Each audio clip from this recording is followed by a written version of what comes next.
Olá, queridos irmãos e irmãs, estamos no nosso 6º dia desse nosso mês da Bíblia. Hoje é domingo, dia do Senhor, e vamos continuar aqui refletindo juntos sobre a palavra de Deus e aprendendo um pouco mais sobre a nossa fé.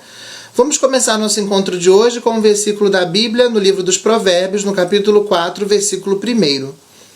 Escutai, ó filhos, a disciplina paterna, ficai atentos para conhecerdes a inteligência. A palavra de Deus, ela nos traz inteligência, ela é a disciplina paterna de um Deus amoroso que deseja nos conduzir e nos guiar. E hoje, como nós havíamos comentado, vamos falar um pouco sobre o cânon da Bíblia. Você sabe o que significa a palavra cânon? Cânon vem do grego, e cânon, na língua grega, significa um objeto utilizado para medir, uma espécie de régua. Por extensão, cânon passou a significar também catálogo ou lista. Quando nós falamos de cânon bíblico, estamos querendo nos referir à lista dos livros considerados como inspirados. E você já deve ter percebido que os nossos irmãos da Reforma têm um cânon do Antigo Testamento menor que o nosso. A nossa Bíblia Católica possui 73 livros, 27 no Novo Testamento e 46 no Antigo Testamento. Por sua vez, a Bíblia dos nossos irmãos separados, nossos irmãos da Reforma, evangélicos ou protestantes, como queiramos chamar, a Bíblia deles possui 7 livros a menos no Antigo Testamento. Então, eles têm 27 livros no Novo Testamento e 39 livros no Antigo Testamento, fazendo um total de 66 livros. E por que essa diferença? Vamos lá, a história é um pouquinho comprida, mas vamos tentar resumir. Primeiro, o Antigo Testamento se formou no mundo judaico, e os judeus, até o surgimento do cristianismo, não tiveram uma preocupação de estabelecer um cânon, uma lista, de definir quais eram os livros considerados por eles como inspirados.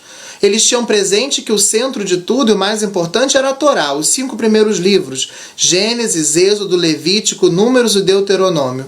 Mas também haviam os outros blocos que estavam se formando, o bloco dos proféticos, o bloco dos escritos. Mas quando surge o cristianismo, os cristãos utilizam o Antigo Testamento como sua escritura, mas ao lado do Antigo Testamento colocam também os livros do Novo Testamento, até como chave de interpretação para o Antigo. E aí então os judeus perceberam que era o momento de começar a definir o que para eles deveria ser considerado como o seu Antigo Testamento. E fizeram isso no decorrer de um tempo, provavelmente no século II é que os judeus chegaram a estabelecer o seu cânon. E uma das regras que eles escolheram para estabelecer o seu cânon foi de que o livro fosse escrito em hebraico e em Israel. Outras regras era que o livro teria que estar de acordo com a Torá e gozar de uma certa antiguidade. Por isso, acabaram deixados de lado alguns livros que estavam lá na 70, naquela tradução que nós falamos ontem, que foi não só uma tradução do hebraico para o grego, mas que também comportava livros escritos direto na língua grega, como o livro de sabedoria, como as versões mais amplas de Esther e Daniel. Só que os cristãos já vinham utilizando esses livros como seu Antigo Testamento, então a decisão judaica de deixá-los fora do cânon não fez com que os cristãos modificassem o que eles já aceitavam como seu Antigo Testamento. Com isso, ficaram de fora do cânon judaico os livros de Judite, Baruque, Tobias, Sabedoria, Eclesiástico e os 2 livros de Macabeus. Mas os cristãos já aceitavam esses livros e eles já estavam no seu cânon do Antigo Testamento. Quando, por ocasião da Reforma Protestante, Lutero começou a apresentar a Escritura como única norma de fé, ele também mexeu no cânon da Bíblia. Primeiro, tirando esses 7 livros do Antigo Testamento, que ele considerou que não deveriam ser aceitos, deveríamos ficar como os judeus ficaram com o Antigo Testamento menor. E também ele quis tirar alguns livros do Novo Testamento, como a Carta de Tiago, algumas seções dos Evangelhos, mas isso depois ele voltou atrás. Aí está a origem da diferença. Na Reforma, Lutero resolveu adotar o Antigo Testamento mais curto, um Antigo Testamento como o dos judeus. Nós, católicos, quando os judeus fizeram a opção por um Antigo Testamento menor, nós já tínhamos o Antigo Testamento de 46 livros e por isso então não voltamos atrás. E a tradição da Igreja sempre nos ensinou no decorrer dos séculos que a Bíblia devia ser composta com os livros com os quais ela hoje está composta, ou seja, 46 no Antigo Testamento e 27 no Novo Testamento.